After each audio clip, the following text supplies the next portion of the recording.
Tool है।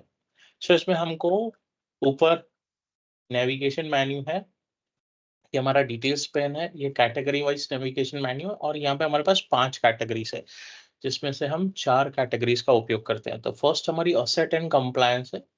Asset and compliance में हम यहाँ पे हमारे यूजर्स, डिवाइसेस, कलेक्शंस हमने बनाया वो सारे देख सकते हैं। ठीक है। सो यहाँ पे हम हमारा फिर एंड पॉइंट प्रोटेक्शन का कुछ हम कॉन्फ़िगरेशन करे है, कंप्लायंस सेटिंग्स का है। ठीक है। फिर असेट का कुछ है, ये सारा हमको असेट्स एंड कंप्लायंस का इंफॉर्मेशन असेट्स एंड कंप्लायंस के टैब पे मिलता है। उसके बाद हम हमारे पास सॉफ्टवेयर लाइब्रेरी है। सॉफ्टवेयर लाइब्रेरी से हम एप्लीकेशन पुश कर सकते हैं, एप्लीकेशन पुल बैक कर सकते हैं, सॉफ्टवेयर अपडेट्स कर सकते हैं, ओएस पुश कर सकते हैं, विंडोज 10 सर्विसिंग अपडेट कर सकते हैं, ऑफिस 365 के कोई क्लाइंट्स है उसको मैनेज कर सकते हैं, या कुछ स्क्रिप्ट्स भी रन कर सकते हैं। उसके बाद मॉनिटरिंग टैब है हमारे पास। मॉनिटरिंग में हम रिपोर्ट्स देख सकते हैं। सबसे इम्पोर्टेंट चीज़ जो हमारा है, अगर हम एक्सपांड करें रिपोर्टिंग को और रिपोर्ट्स में जाए, तो अभी यहाँ पे नो आइटम्स फाइंड कर रहा है। क्यों नो आइटम्स फाउंड कर रहा है? तो 2 रीज़न है इसके। एक तो हमने रिपोर्टिंग सर्विसेज पॉइंट इंस्टॉल नहीं किया है एससीसीएम सर्वर के अंदर। एससीसीएम सर्वर के अंदर एक रोल आता है रिपोर्टिंग सर्विस पॉइंट, वो हमने इंस्टॉल नहीं किया है। उसके अलावा हमने एसक्यूएल सर्वर रिपोर्टिंग सर्विसेज भी इंस्टॉल नहीं की है। तो वो हम रिपोर्टिंग के चैप्टर में देखेंगे जब हम मॉनिटरिंग स्टडी कर रहे होंगे। हम उसके अलावा यहाँ पे क्वेरीज रन कर सकते हैं, अलर्ट्स रन कर सकते हैं, देख सकते हैं, राइट। सो अभी मेरे पास एक वार्निंग मैसेज है, मेरे से एक गलती हो गया था, मैंने सी ड्राइव का पार्टीशन ज़्यादा कर दिया। उसके बाद मैंने एससीसीएम इंस्टॉल कर लिया, तो अभी मेरे सी ड्राइव में स्पेस नहीं है एससीसीएम सर्वर पे, इसलिए वो वार्निंग मैसेज दिखा रहा है। फिर database files have free disc space warning alert for your site PS1। Current disc space available है 6 GB which is less than the 10 GB warning. यानी अभी मेरा सी ड्राइव में एससीसीएम सर्वर पे सिर्फ 6 GB हार्ड स्पेस अवेलेबल है C drive में, जो कि मिनिमम 10 GB होनी चाहिए। अगर हम चल के देखें तो 10 पीसी में, तो यहाँ पे हमारे पास सी ड्राइव ऑलमोस्ट फुल है, 6.1 GB है। मेरे ई ड्राइव में 200 GB का स्पेस है, लेकिन अभी मैं उसको वापस सी ड्राइव में स्टोर नहीं कर सकता, क्योंकि यहाँ पे मेरे एससीसीएम सर्वर की लाइब्रेरी फाइल्स और कॉन्फ़िगरेशन फाइल्स और WSUS का कॉन्फ़िगरेशन फाइल्स भी कॉन्फ़िगर हो गया है। इसलिए मैं इस पार्टीशन को डिलीट कर सकता हूँ, ना सी ड्राइव को एक्सटेंड कर सकता हूँ। अगर वीकेंड पे मेरे को कोई और सॉल्यूशन मिला तो I find a way on that. Okay, so अभी हम चलते हैं एडमिनिस्ट्रेशन टैब पे। तो एडमिनिस्ट्रेशन टैब पे हमारे पास ओवरव्यू है, जहाँ पे हम एससीसीएम सर्वर के अपडेट्स देख सकते हैं। फिर साइट कॉन्फ़िगरेशन देख सकते हैं। तो अगर हम साइट कॉन्फ़िगरेशन पे चले, तो साइट कॉन्फ़िगरेशन के अंदर मेरे पास साइट्स कितनी हैं?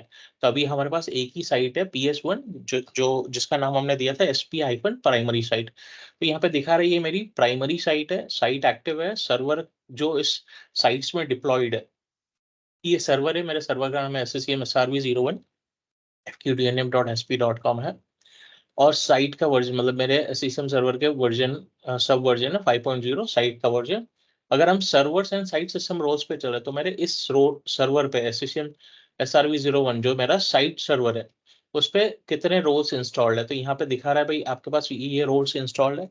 मेरे पास कंपोनेंट सर्वर का रोल इंस्टॉल्ड है, distribution point, management point, service connection point, site database server, site system और एसएमएस प्रोवाइडर, ये रोल्स इंस्टॉल्ड है। अगर हमको इस सर्वर पे और भी दूसरे रोल्स इंस्टॉल करने हैं, जैसे अभी मैंने बात किया कि मुझे रिपोर्टिंग सर्विसेज पॉइंट इंस्टॉल करना है, so we will right click here, हम ऐड साइट सिस्टम रोल्स करेंगे। अभी मैं कुछ इंस्टॉलेशन नहीं करूंगा, सिर्फ हम स्टेप्स देख रहे हैं।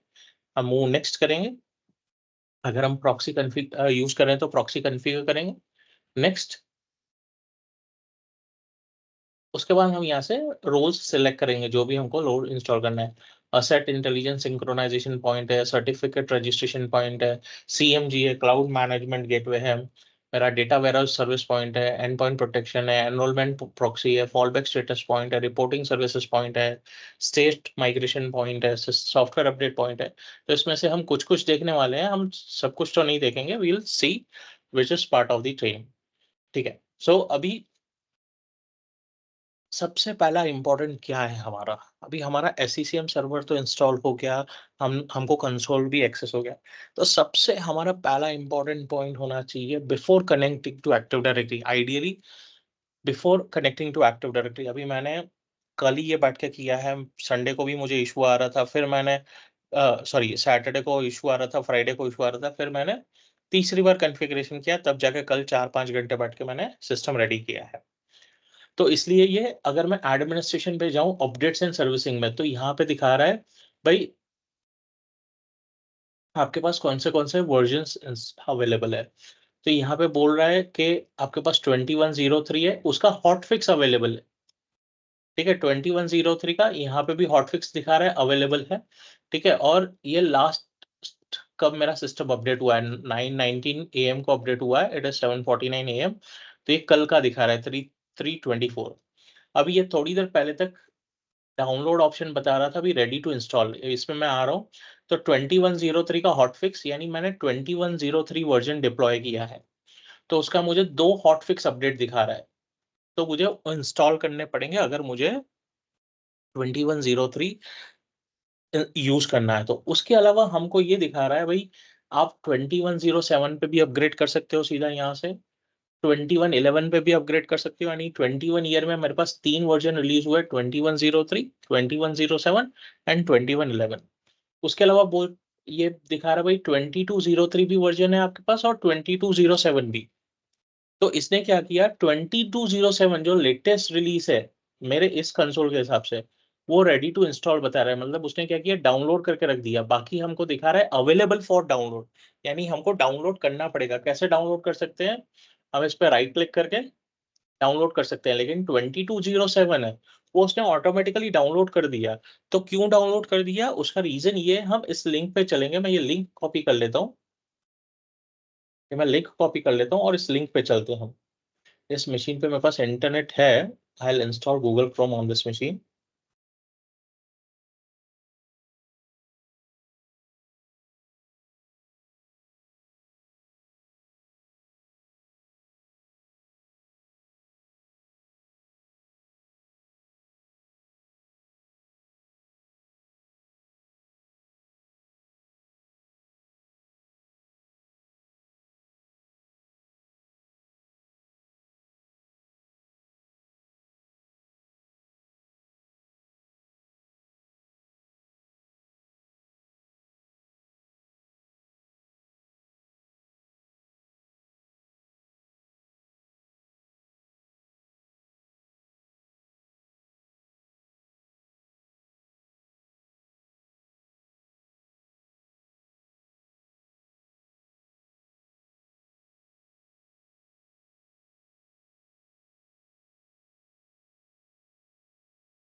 तो मेरा गूगल क्रोम इंस्टॉल हो गया है।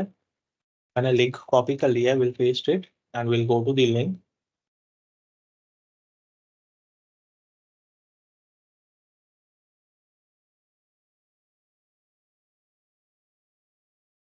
मेरा वर्जन ही पुराना हो सकता है मैं भी।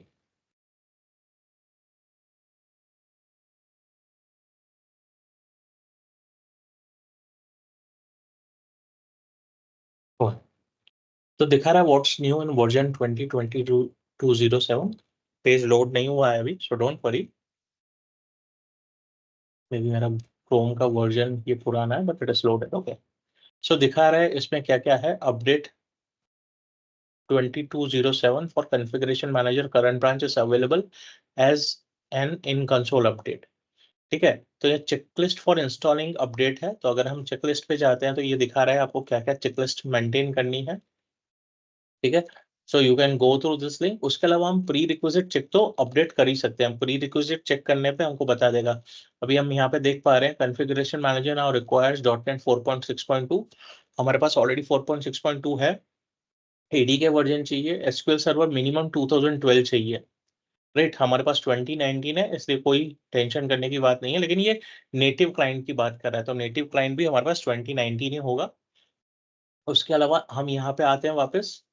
सो use Intune role based access control for tenant attached devices. अगर हम क्लाउड मैनेजमेंट गेटवे यूज कर रहे हैं, हम क्लाउड के साथ इंट्यून के साथ कनेक्ट किया हुआ है, सो वी हैव इंट्यून के आरबैक के साथ हम कनेक्ट भी कर सकते हैं। So we can go through this link, right. अभी मैं फिलहाल इस पे नहीं जाता हूँ, हम क्या करेंगे, इसको क्लोज कर देंगे, वहां पे कंसोल पे आते हैं, मैं इस पे राइट क्लिक करता हूँ और रन प्री रिक्विजिट चेक करता हूँ। ठीक है, will run prerequisite check. So it is checking prerequisites. हम यहाँ पे शो स्टेटस पे क्लिक करेंगे, तो it is not started still, monitoring के अंदर अभी स्टार्ट नहीं हुआ है। Will come back here, let's go. ये प्री रिक्विजिट्स चेक रन कर रहा है।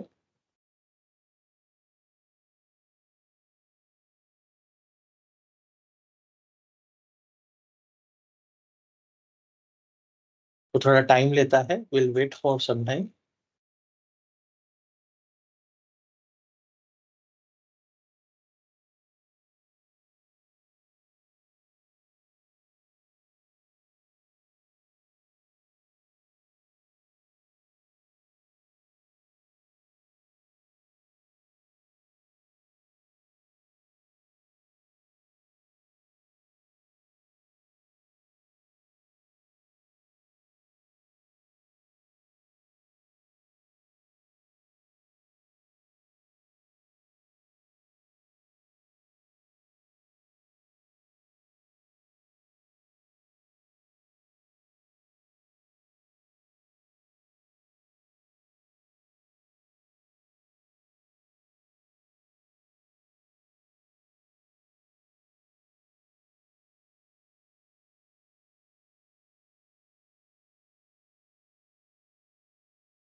आई विल डिसेबल द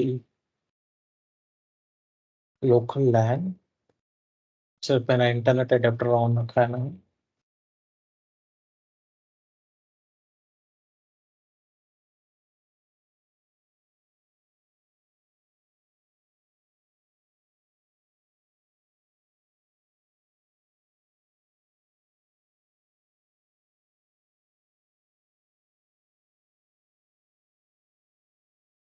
थोड़ा टाइम लगेगा, we wait for a moment.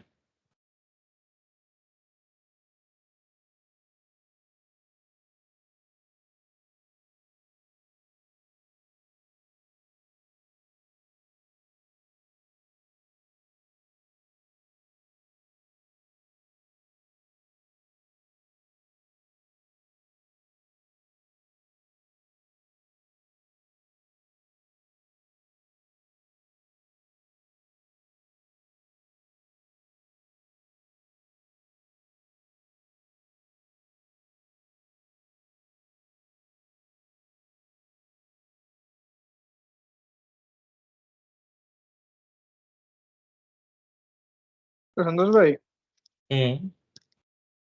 અત્યારે તમે જે કન્ફિગરેશન મેનેજર ચેક કરો એ શેના માટે, મતલબ કે સિસ્ટમ એન્ડ યુઝર માટે ચેક કરો કે શું છે એમ?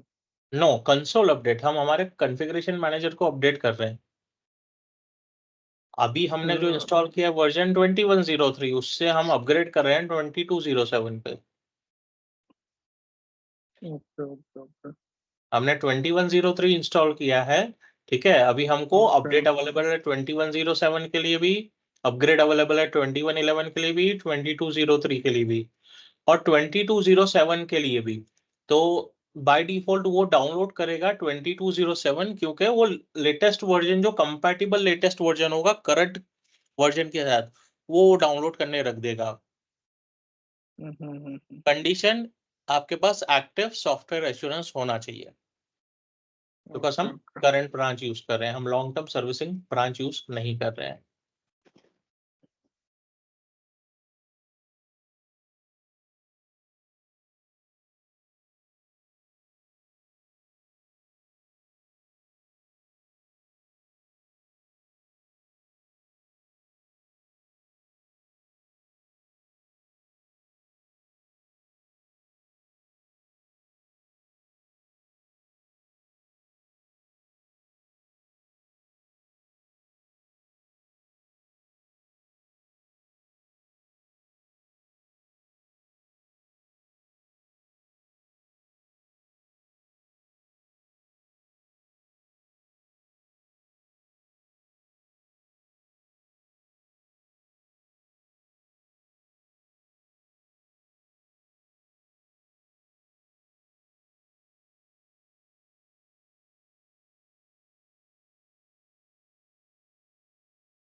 अभी दिखा रहा है रेप्लिकेटिंग कंटेंट। अभी जैसे ही मैंने प्रीरिक्विजिट, ये हमने चेकिंग प्रीरिक्विजिट्स पे रखा था, अभी शो स्टेटस पे क्लिक कर रहे हैं हम, तो यहाँ पे दिखा रहा है it is performing the prerequisite check, replicating content package GUID।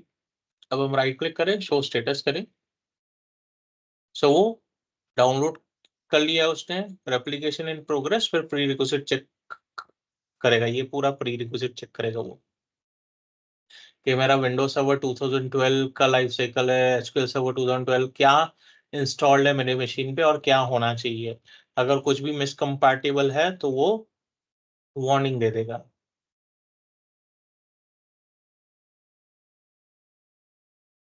अब ये एप्लीकेशन इनिशिएट किया है 8:00 AM को, अभी 8:01 AM हुई है, ठीक है।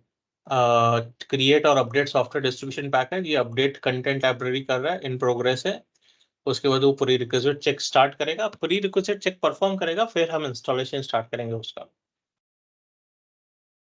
अब हम इससे पहले भी अगर इसमें आप, एप्रोक्स संतोष भाई हाँ, एप्रोक्स કેટલો ટાઈમ લાગે આમાં આ એક્ટિવિટીમાં અગર મારે કોઈ વર્કિંગ मतलब કે વર્કિંગ એન્વાયરમેન્ટમાં પણ કરીએ તો એ ડિપેન્ડ કરે ઇન્ટરનેટ સ્પીડ કેટલી છે। હવે મારું બ્रॉडबैंड છે, I am using a broadband connection. अभी मेरा ब्रॉडबैंड है तो वो डाउनलोड करने में टाइम लगाएगा। अगर लीज लाइन होगा तो वही स्पीड अप हो जाएगा। लेकिन अगर लीज लाइन भी अगर हम प्रोडक्शन आवर्स में कर रहे हैं तो सारे यूजर्स इंटरनेट यूज कर रहे होंगे, तो 30 to 40 मिनट्स सिर्फ डाउनलोड में लगा लेगा। भाई मुझे, मैंने નહીં कल તો से, આને આપણે એવું ના કરી શકીએ કે પહેલા ડાઉનલોડ કરી લઈએ। पर डाउनलोड तो થઈ ગયું છે ને, डाउनलोड इज कंप्लीटेड। अभी इंस्टॉलेशन करने के लिए वो प्री रिक्विजिट चेक रन करेगा ना पहले। નહીં હું એ જ કહું કે આ જે કોઈ રન કરીએ આપણે બરોબર हम्म પછી કેટલો ટાઈમ લાગે એપ્રોક્સ આમ प्री रिक्विजिट जनरली, अगर मेरा कॉन्फ़िगरेशन अच्छा है, मेरे पास 32 GB या 48 GB रैम है और अच्छा इंटरनेट कनेक्शन है, तो 15 मिनट्स में खत्म हो जाएगा prerequisite check, 10 to 15 minutes में। और इंस्टॉलेशन ઓકે मेरा 20 to 30 मिनट्स में खत्म हो जाएगा। मैंने कोई कॉन्फ़िगरेशन और नहीं किया होगा तो। अगर उतना ही मेरे सर्वर पे लोड है, अभी मैं 16 GB यूज कर रहा हूँ और एसक्यूएल सर्वर भी मेरा इसी मशीन पे है, ठीक है। तो मेरा अभी ये सर्वर पे दोनों लोड है, एसक्यूएल सर्वर का भी और CCM सर्वर का भी, तो दोनों मेमोरी शेयर कर रहे हैं 16 GB में से। अंडरस्टूड। ઓકે ઓકે ઓકે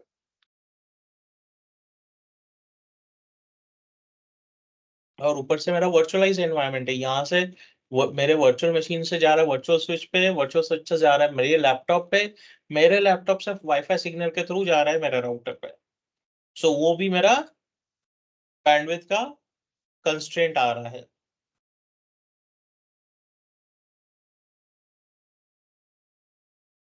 ठीक है वो तो समझ गया मैं एक्चुअली मैं इसीलिए પૂછું તમે તમને એટલે તમને કીધું કે આ વખત એક્ટિવિટી કરી છે ને અમે हम्म તો એપ્રોક્સ કંઈક 4 કલાકનો ડાઉન ટાઈમ લીધો હતો અમે हम्म એટલે પૂછું તમને મેં ના, ડાઉન ટાઈમ તો વધારે લેવું પડે, કારણ કે ઇન કેસ કઈ પ્રોબ્લેમ હા આવ્યું એ તો બરોબર જ છે આમ એક્ટિવિટી તો 30 મિનિટ થી 60 મિનિટમાં પૂરી થઈ જાય, પણ ડાઉન ટાઈમ હવે ઇન્ટરનેટમાં જ કઈ પ્રોબ્લેમ આવી ગયો, અથવા માઇક્રોસોફ્ટનો જ્યાંથી અપડેટ કરે છે ત્યાં એમાં જ કઈ ઇશ્યુ આવી ગયું,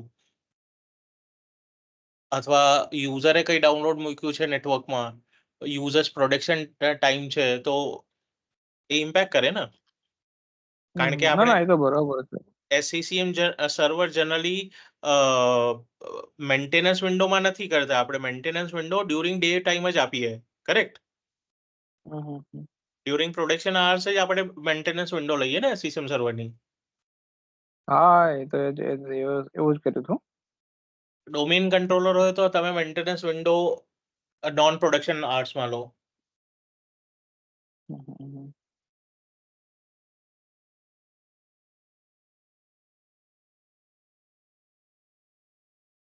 ભાઈ ભાવિક કહેશે મેન્ટેનન્સ વિન્ડો શું હોય, કરેક્ટ ભાવિક? શું કહ્યું મેન્ટેનન્સ વિન્ડો શું હોય ભાવિક, એવો પ્રશ્ન કરશે, કરેક્ટ? હા તો હું સર્ચ કરી લઈશ પછી. ના એ છે આવશે SCCM માં જ આવશે, ચિંતા કરો માં.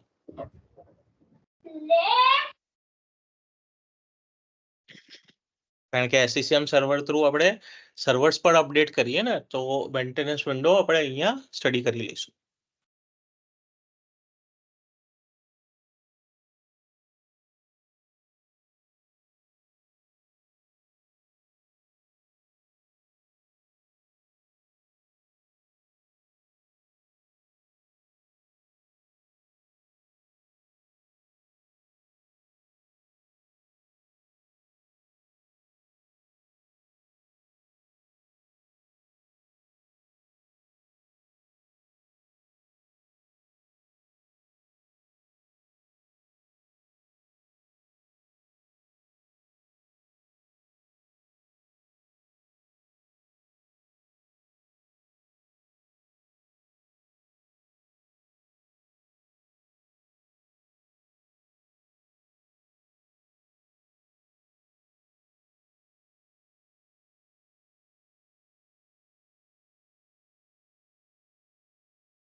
पता नहीं, इस बार SCCM सर्वर मेरा बहुत प्रॉब्लम कर रहा है, आई डोंट नो व्हाई।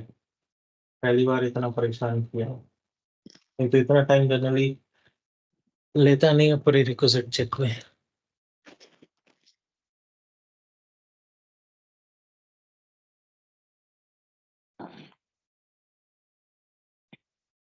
क्या इंस्टॉलेशन में कोई इश्यू हुआ था? नहीं, इंस्टॉलेशन में कोई इशू नहीं था, मैंने तीसरी बार इंस्टॉलेशन किया। एक बार तो किया था, करप्ट हो गया OS, राइट। उसके बाद फिर से किया मैंने, फिर कैंसिल हो गया, फिर अभी तीसरी बार भी प्रॉब्लम हुआ है, सी ड्राइव मेरा स्पेस कम हो गया। एंड ये सैटरडे संडे को बैठ के फिर मुझे पूरा एनवायरनमेंट या तो चेंज करना पड़ेगा। नहीं ये સાંભળો ને, આ તમે 60 GB નું પાર્ટીશન રાખ્યું છે બરોબર, ફૂલ થવા આવી ગયું બરોબર, હા તો એટલું એ રોકે છે સ્પેસ એટલી બધી?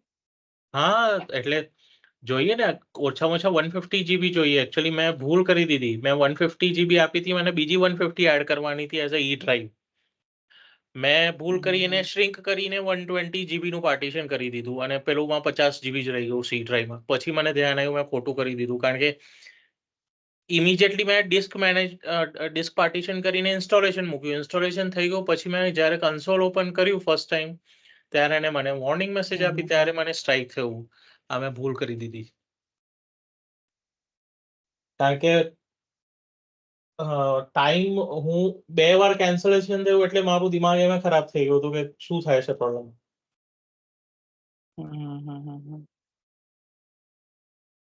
અને મને આજે બેચ લેવાની હતી પાછી, એટલે મેં કીધું હવે ઇન્સ્ટોલેશન તો કરવું પડશે, એટલે પછી મેં ચોથી વાર ઇન્સ્ટોલેશન નહીં કર્યું। મેં કીધું અત્યારે ચલાવીએ, નેક્સ્ટ વીકેન્ડ પર ફરી હું બેસીને એનું સ્ટોર ફાઇન્ડ કરી દઈશ.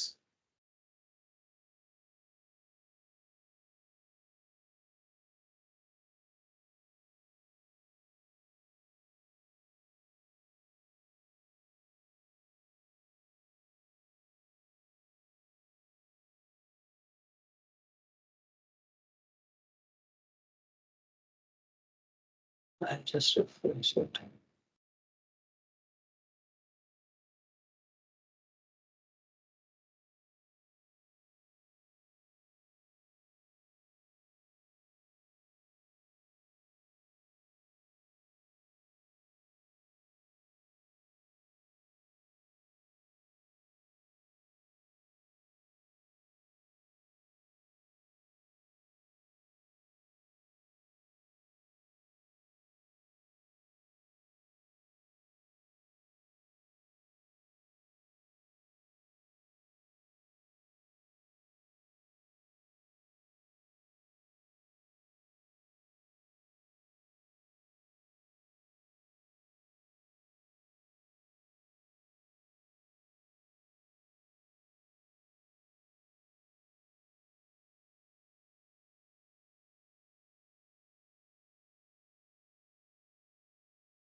અમારા ખ્યાલથી બહુ ટાઈમ રહેશે સંતોષભાઈ, એવું લાગે છે.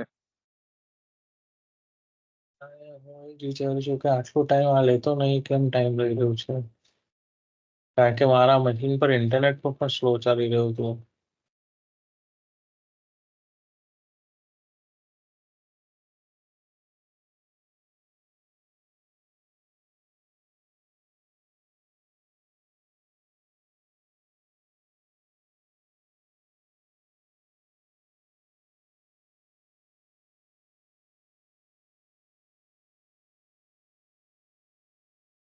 સ્પીડ ટેસ્ટ પણ સારી છે.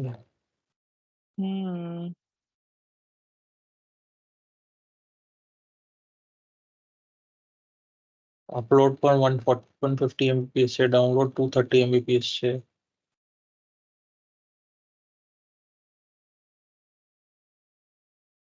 સ્પીડ તો સારી જ કહેવાય યાર.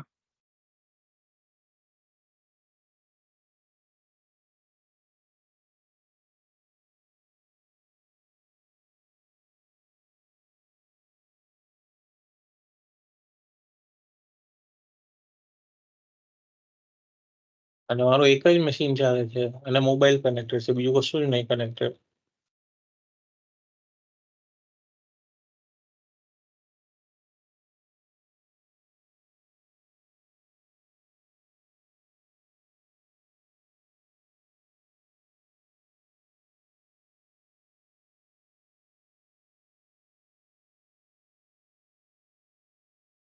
ઓકે,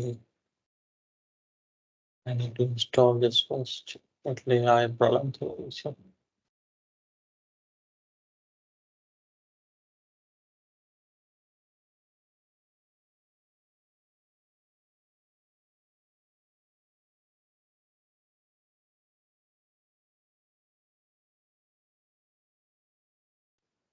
આ વર્ચ્યુઅલ મશીન નો અપડેટ છે કે વર્ચ્યુઅલ મશીન નો અપડેટ છે કે ના, એટલે વિન્ડોઝ OS નું અપડેટ છે. હા, મતલબ વર્ચ્યુઅલ મશીન જે અંદર રાખેલું હા છે એ જ હા છે. હા, કરેક્ટ. સર્વર 2016 નું અપડેટ છે.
આઈ થિંક આમાં બી ટાઈમ બહુ લઈ છે. એટલે મેં 2019 નાખ્યું હતું. હવે 2019 માં 2 વાર પ્રોબ્લેમ આવ્યો એટલે મેં 2016 નાખ્યું. જનરલી હું હવે 2016 યુઝ નથી કરતો 2 વર્ષથી, બટ આઈ ડોન્ટ નો આમાં કેમ પ્રોબ્લેમ આવી રહ્યું છે આ વખતે. સેટઅપમાં તો કોઈ એવું નહીં ઇશ્યુ. ના, મેં VMware વર્કસ્ટેશન અપગ્રેડ કર્યું. મારું 15 હતું VMware વર્કસ્ટેશન. જો 17 પ્રો નાખ્યું મેં એટલે. ના ના એ નહીં, એ વાત નહીં કરતો. એસસીએમ ના સેટઅપમાં કોઈ પ્રોબ્લેમ હોય એમ. ના, એસસીએમ સેટઅપ તો મેં પહેલી વાર થોડી યુઝ કર્યું છે. આ 2103 પર મેં 5 બેચેસ લીધી છે. આ 6ઠ્ઠી બેચ છે. HCL ની 4 બેચ લીધી છે.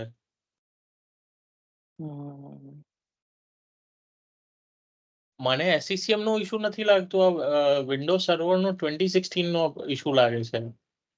કારણ કે આમાં લંડન ડીસી પણ બૂટ થતા મને 10 મિનિટ થાય છે. 2019 માં 30 સેકન્ડ્સ ટુ 40 સેકન્ડ્સ થાય છે. તો તમે ડીસી પાછું નવું બનાવ્યું તમે? હા, તો સિસ્ટમ મેનેજમેન્ટના કન્ટેનરમાં એસસીએમ આપણે નાખ્યું હતું પહેલા.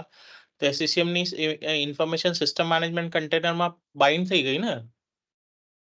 એમ નહીં તો ચલો ઠીક છે, પણ એમ નહીં તો આ તો ધારો કે આપણે કોઈ પેલામાંથી હોય બરોબર રનિંગ એન્વાયરમેન્ટમાં, તો એમાં કોઈ ઓપ્શન નહીં પછી કઈ છે ને. સિસ્ટમ મેનેજમેન્ટ કન્ટેનર ડિલીટ કરવું પડે અને ફરીથી બનાવવું પડે. પણ એના માટે ક્લીન અપ ને બધું કરવું પડે. હવે હું એ બધું કરવા બેસું તો મારો અડધો કલાક નીકળી જાય. 15 મિનિટમાં તો મશીન રેડી થઈ જાય. હા, એ તો બરોબર છે. સિસ્ટમ મેનેજમેન્ટ પહેલા મેટા ડેટા ક્લિયર કરવાનો એસસીએમ નો, પછી સિસ્ટમ મેનેજમેન્ટ કન્ટેનર ડિલીટ કરવાનો, પછી એનો એડીમાંથી મેટા ડેટા ડિલીટ કરવાનું, પછી 2 થી 4 કલાક વેઇટ કરવાનું, કઈ ઇશ્યુ ના થાય એના પછી સેટઅપ કરવાનું.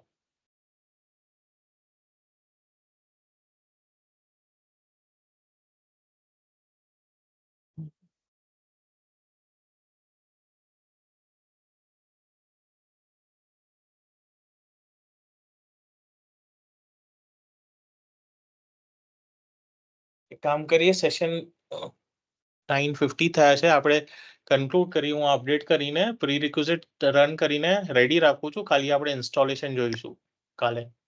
કન્સોલનું અપગ્રેડેશન જોઈશું. એટલે હું પ્રી રિક્વિઝિટ ચેક રન કરી દઈશ. Prerequisite we have seen how to run. એટલે હું રન કરીને મૂકી દઈશ. એ હું સ્ટેપ કરીને મૂકી દઈશ. ભલે રાત્રે 11-12 વાગ્યા છે. આઈ કમ્પ્લીટ ઇટ. ઠીક છે. Okay, so we'll resume at tomorrow 9. Okay.